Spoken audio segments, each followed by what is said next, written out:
our first guest. I would like to invite Mr. Pochoy Labog from Business and Human Rights Resource Center. He will be talking about this SLAPP, how this SLAPP is being used. So welcome, Mr. Pochoy. The floor is yours. Thank you very much for having me, Jiraporn, for this, also for your warm welcome. Can you just give me a second to share my screen? Okay.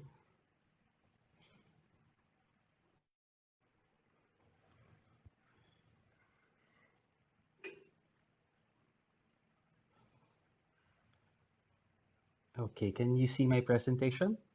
Yes, yes. I think you can make it full screen, if possible. Full screen.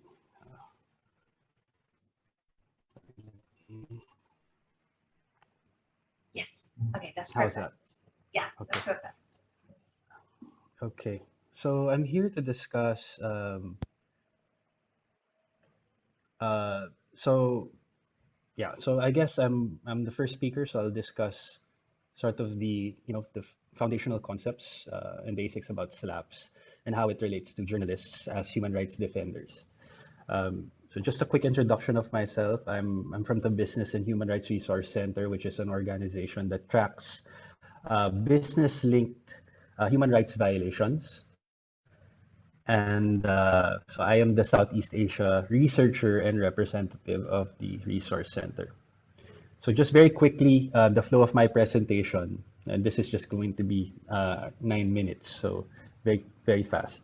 I'll be discussing SLAPPs in Southeast Asia, the general situation, SLAPPs and the legal environment in Southeast Asia, and I'll talk about a few cases, including cases against journalists, which are surprisingly very few, and this is based on our SLAPP briefer in Southeast Asia. And then I'll talk about recommendations, but this might be for later after the Q&A. Okay, so let's review what are SLAPPs, or strategic lawsuits against public participation. So in 2019, the Resource Center, my organization, recorded around 290 plus instances of judicial harassment around the world. So in 2015, it was just 86 cases that were recorded by my organization. And in Southeast Asia, so there's a steady rise of these cases, and it's actually second to Central America in terms of number of cases recorded. So what is a SLAPP? What we found is that it may be civil, criminal, or administrative. So it's a lawsuit, and it can be one of these three characteristics, and it is filed against a human rights defender exercising his or her freedom of expression, association, or peaceful assembly to speak about or act on matters related to business operations. So these are filed essentially to stifle the speech or the advocacy of a human rights defender. And then third, it has the intention of silencing, as I mentioned, and intimidating from engaging in the criticism or opposition, or what we call public participation. And this year we actually had a judicial dialogue on SLAPPs, and where we invited key actors from different parts of Southeast Asia on the justice system. So we had prosecutors, lawyers, justices, and what came out, really, SLAPPs is all about an abuse of the imbalance of powers. So here we have a state or a business, very powerful, and the medium to silence is the legal system, the judicial system, and the victim is someone that is less powerful. and journalists are included in this category of human rights defenders. And then another one is characteristic is with SLAPPs from a public issue, speaking out against, say, environmental degradation, a public issue. With SLAPPs, it becomes a private matter. It becomes, a defamation case, a libel case. So that's typically the characteristic of a SLAPP. So what are the tactics against HRDs? So SLAPPs usually are combined civil or criminal lawsuits. So in the past, they were either civil or criminal, but now we see simultaneous cases being filed. And this exhausts the resources of human rights defenders. Um, Another tactic is asserting exorbitant claims for damages. Um, so the damages are quite large as being claimed against human rights defenders. Also, SLAPP cases, the companies or governments, they use anti-communist or anti-terrorist laws against human rights defenders. And this is typically called red tagging or red baiting.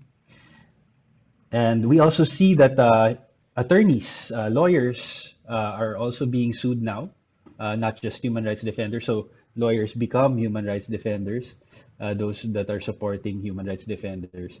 Expert witnesses, also NGO workers. And we also found that, sorry about the typo, the one of the findings is also that SLAPPs target women human rights defenders. So we found that the 63 out of the 249 human rights defenders in Southeast Asia are women. So why are SLAPPs effective against human rights defenders? Well, mainly because SLAPPs are because there are no clear legal frameworks against SLAPPs or that prevents SLAPPs from happening. And second, SLAPPs are you know especially consequential when litigation support is scarce or absent, or when there's no financial legal aid. As I said, this is really a case of power imbalance where a corporation would sue someone that is less powerful, a journalist, let's say. And of course, this entails uh, financial resources to maintain the defense of the suit. And we see actually, even with civil society, there's not much funding on litigation. Um, and even when funding exists, when funding to help human rights defenders exist, the lifetime of this funding is usually just 1 to 3 years. And we know that in Southeast Asia, the litigation is long. Sometimes it goes up to 10 years. And compared to a company has unlimited resources because, again, the power imbalance. So let's go on to the legal environment in Southeast Asia. What does it look like? In Southeast Asia, of course, international legal frameworks are recognized, and these are the UDHR, the ICCPR, various international covenants and conventions. They protect the right to freedom of expression, association, and peaceful assembly. In the Philippines is actually the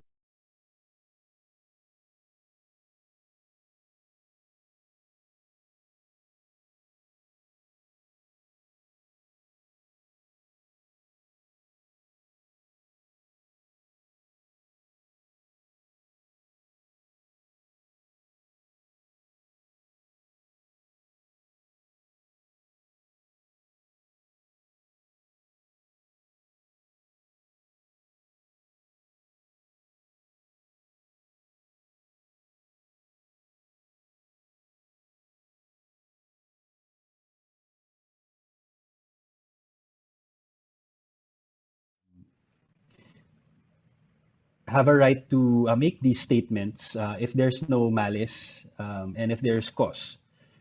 And the court also recognized that activists have contributed much to the general well-being of society, and the values of transparency and accountability are better served when they are allowed to make statements against companies' operations, and that these statements are true. I think I only have a few more minutes. I'm sorry. Right.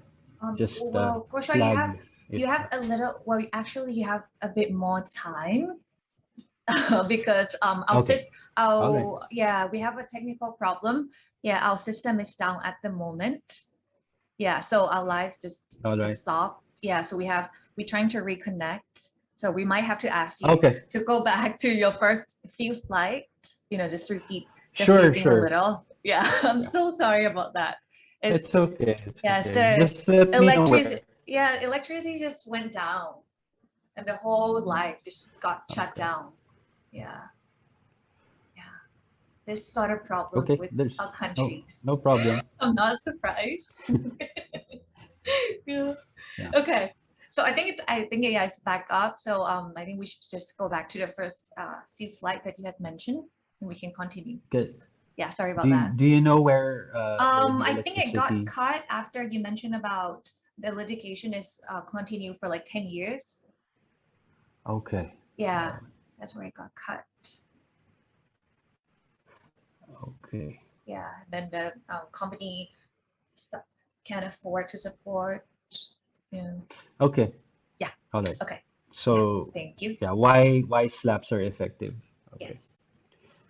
So yeah, before the electricity got cut, I was talking about why slaps are effective against the work of human rights defenders. And I mentioned the first reason is that because the legal framework is vague for the protection of human rights defenders against slaps. And the second is that there is little support for litigation against slaps.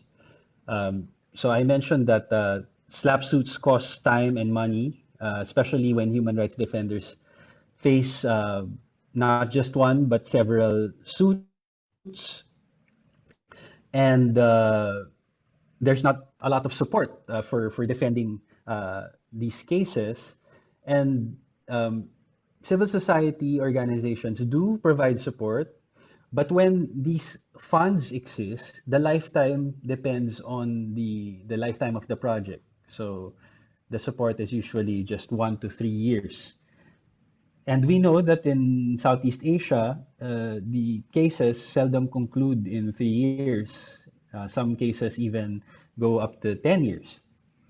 And so we compare the lack of support or insufficient support to HRDs to the enormous resources of companies, where companies really have significant litigation resources available. Excuse me. And I think I forgot to mention that there's also not enough government legal aid in Southeast Asia when it comes to these types of suits. Okay, so let's move on to the legal environment in Southeast Asia. So I mentioned that, of course, there's the international legal framework that we have that's found in the UDHR, the International Covenant on Civil and Political Rights, and these covenants and conventions, they protect rights to freedom of expression, assembly, and association. So we have that international legal framework. And I think I mentioned that only the Philippines has a definition, a legal definition of SLAPPs.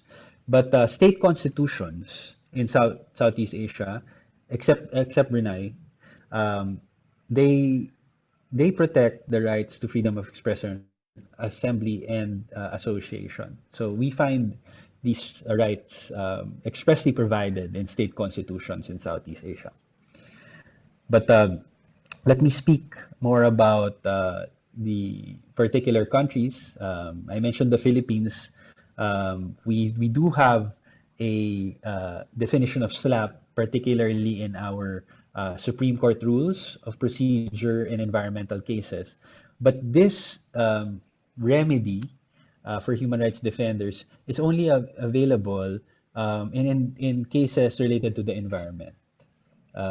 So here, a human rights defender can allege in a lawsuit that is brought against him or her that this lawsuit is a SLAPP. It is brought with the intent to harass or exert undue pressure or stifle him or her in the advocacy for the environment.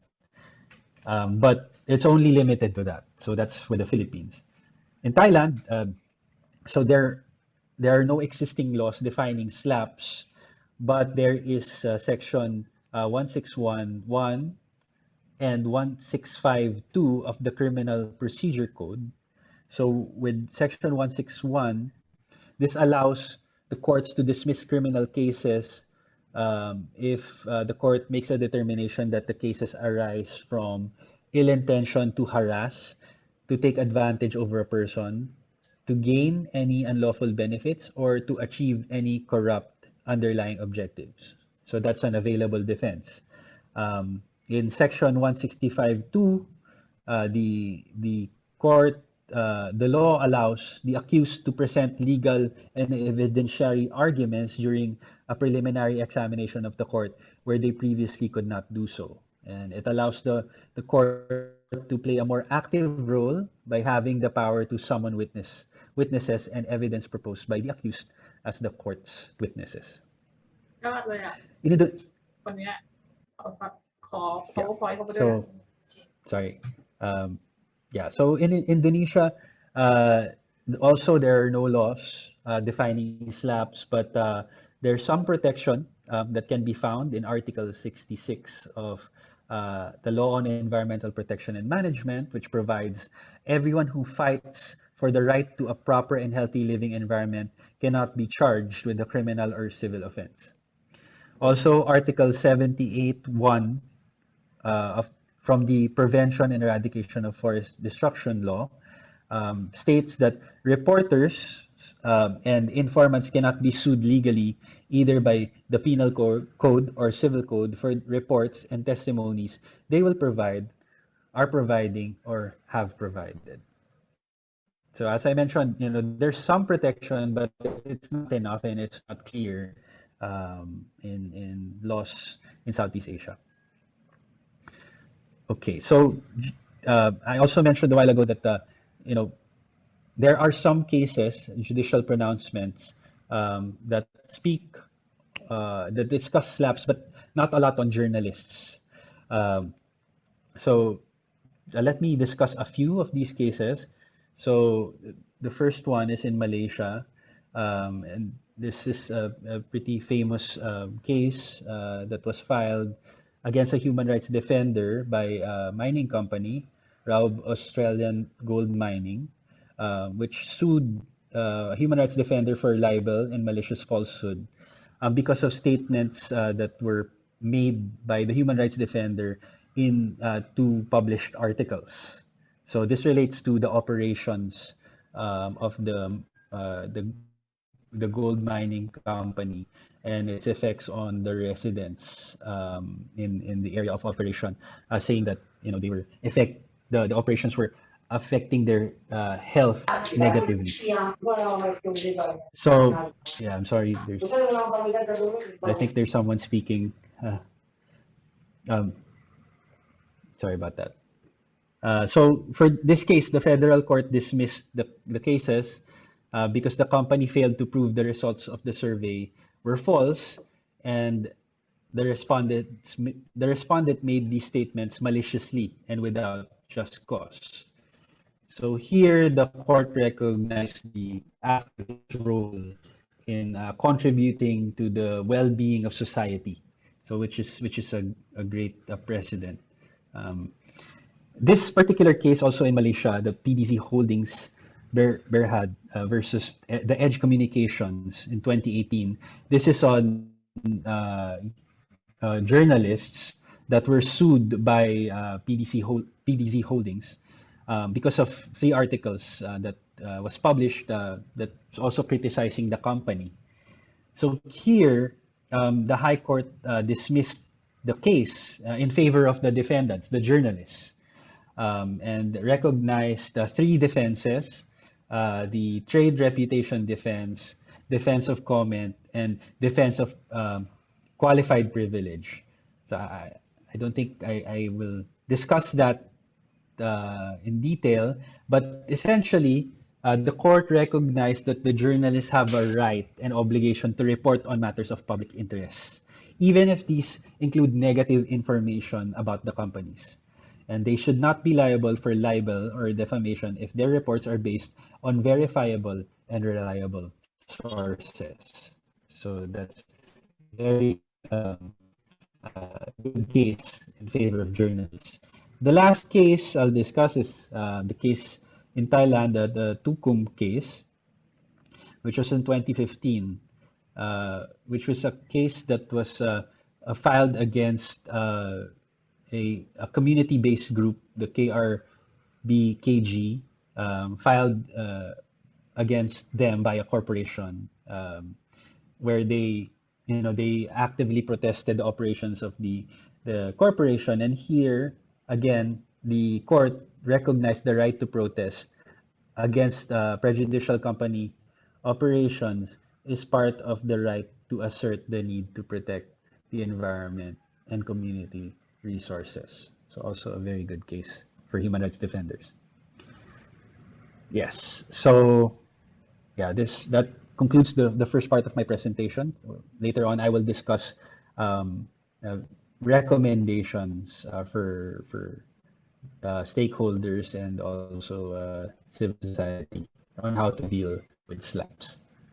So thank you very much. Yeah, thank you.